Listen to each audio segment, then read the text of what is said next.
So back during the hurricane, it was a lot of problems with everybody on both sides. People trying to scavenge and get their life back together. A lot of people lost their life. But back to the story at hand.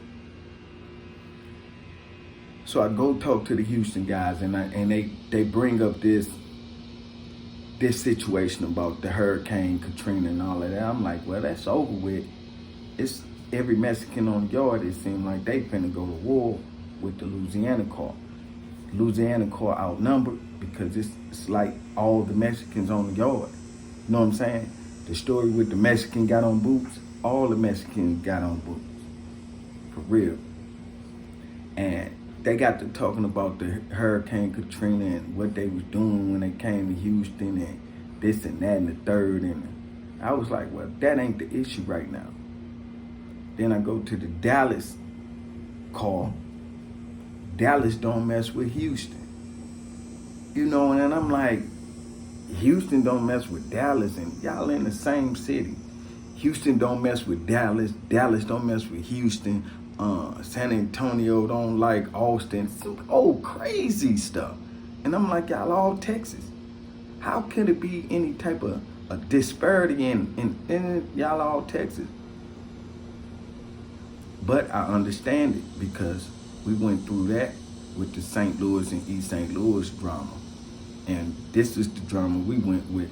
But the St. Louis, East St. Louis drama we really didn't have no major issues in jail. We was together in jail. You know, shout out to my homeboys from East St. Louis, man, that did that bid with us, that did they bid, man, and, you know, they're my comrades as well. They from the Midwest, so we got down. So when I go to Dallas call, Dallas get to talking about how they don't like Houston and Houston niggas and this and that and this. And Houston niggas was like, man, Dallas niggas, they cool, but they ain't, you know.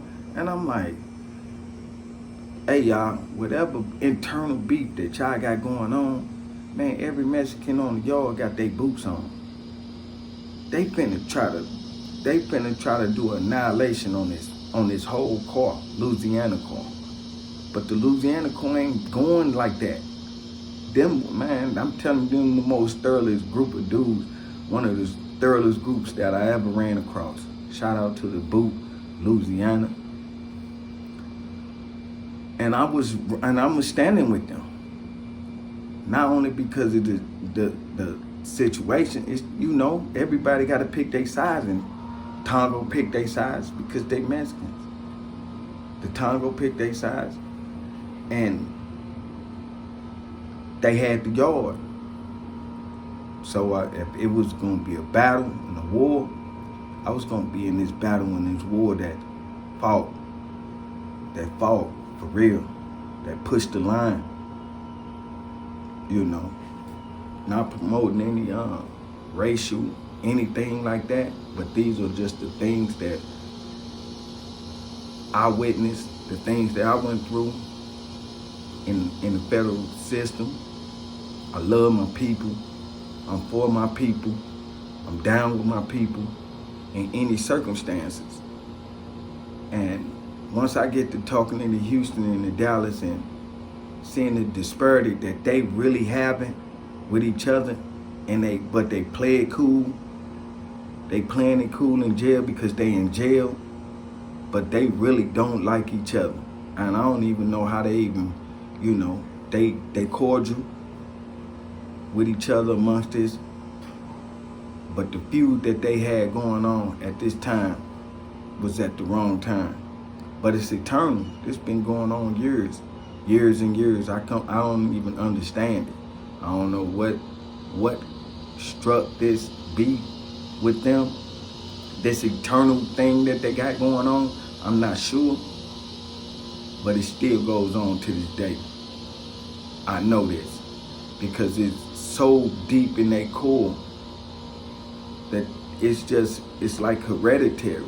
You're gonna have a select few that ain't gonna feel like that, this and that, but for the majority of it, Dallas don't like Houston and Houston don't like Dallas. You know, Dallas where they hurts different. you know, from the norm. They got the shags that they wear, you know. And, you know, we did that when we was, you know, that was a fad in our city too at one time. But that's the way of they, you know, culture, or how they do their thing, you know. So everybody have a distinctive thing. We got this slur and this St. Louis thing. But back to the story, man. I apologize for the cut off earlier. These people was ready to go to war. Every Mexican on the yard was about to go to war with the Louisiana car. Dallas don't want to help because they really don't like the Louisiana car either.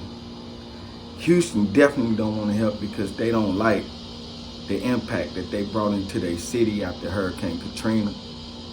I don't know. I'm not from Houston nor Louisiana. I don't know what they did, but I know one thing: the Louisiana guys aggressive, and Houston guys about money, players, smooth dudes, you know. They handle their in-house situations with them, amongst them, you know. They had the group called Texas Family, TF, Texas Family, TF, black group of guys. I think they was out of Fort Worth, Dallas, or whatever, Texas Family. And they was just like they own. But the Texas Family was kind of pushing the line, or used to push the line in Beaumont. Well, say, you know, before I got there, I don't know about how they were pushing the line. I ain't have no trouble with Houston or Dallas guys. I ain't had no trouble with that. I had an issue with them when they didn't want to go to war with the Louisiana car, because it was them against us, and I didn't like that because of their internal beef, you know. But we didn't go to war with the Louisiana. I mean, with the Mexicans. The compromise got handled. The situation got handled, you know, amongst the Louisiana car and whatever. But, and that time, because we did have a riot in Beaumont. We did have a riot. And I'll tell y'all about that one in the next episode. This OG Weasel Urban Conversion, man. Signing in, signing out. Thank y'all for rocking with me. I love y'all, you know, from the bottom of my heart, man. OG Weasel, I'm signing out. Peace. Hit that like and subscribe button.